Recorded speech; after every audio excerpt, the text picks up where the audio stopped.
you know, you see the world in pure innocence, and that all gets ripped away from you in one phone call. That's just the day that changed it all. This morning, for the first time, the best friends of Ethan Chapin and Xana Kernodle speaking out about that November day when they discovered Ethan, Xana, Kaylee Gonzalez, and Madison Mogan brutally murdered in an off-campus home.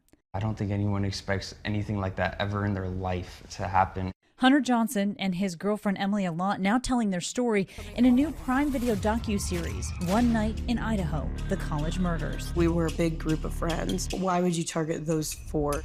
Emily says she and Xana were inseparable. We were attached at the hip probably the first day that we met.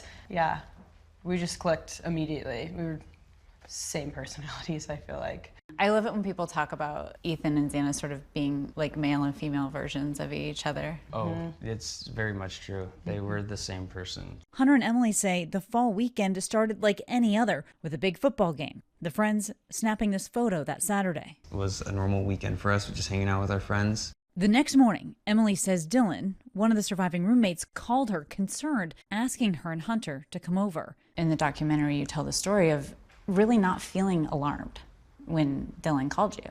I joked around with her on the phone, you know, it's something you would never expect. It's November, so I had shorts on, slides on. Like, I wasn't prepared to obviously stay there. I was just going over to check, see what's going on. I would say as soon as you get there, you know something's wrong.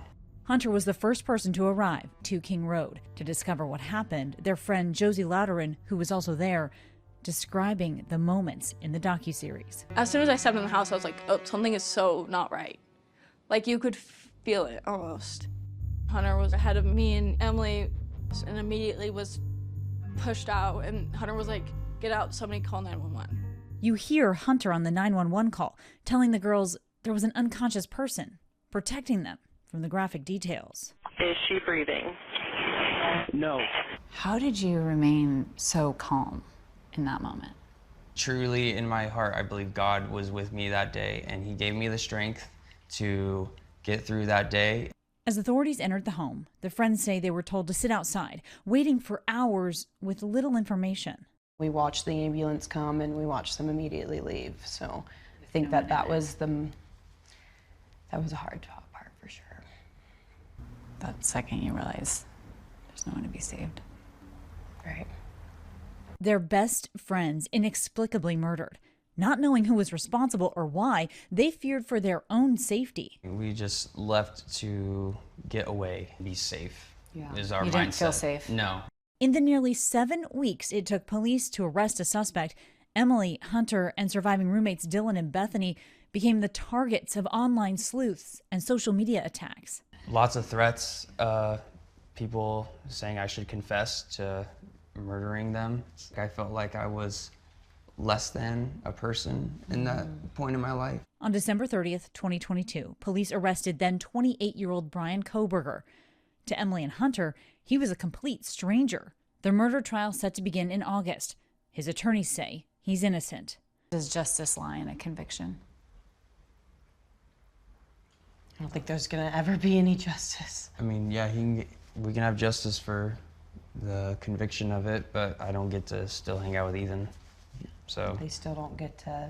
they don't have a son. They don't have a daughter anymore. They say they hope people remember who their friends were beyond the headlines. Who they are as people is so much more than the Idaho 4, and they shouldn't be known as the Idaho 4, and they shouldn't be attached to, you know, the name of who did that to them. And I just think that, you know, hopefully one day that they're just seen as who they are and not what happened to them. Emily went on to tell me that their friends are just so much more than their last day.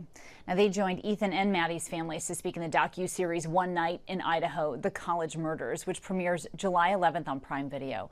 Also, keep in mind we're closely monitoring a Pennsylvania court today where several potential witnesses for the defense will learn if they need to testify in Idaho when this trial is set to start in August. Kana Whitworth, ABC News, Los Angeles.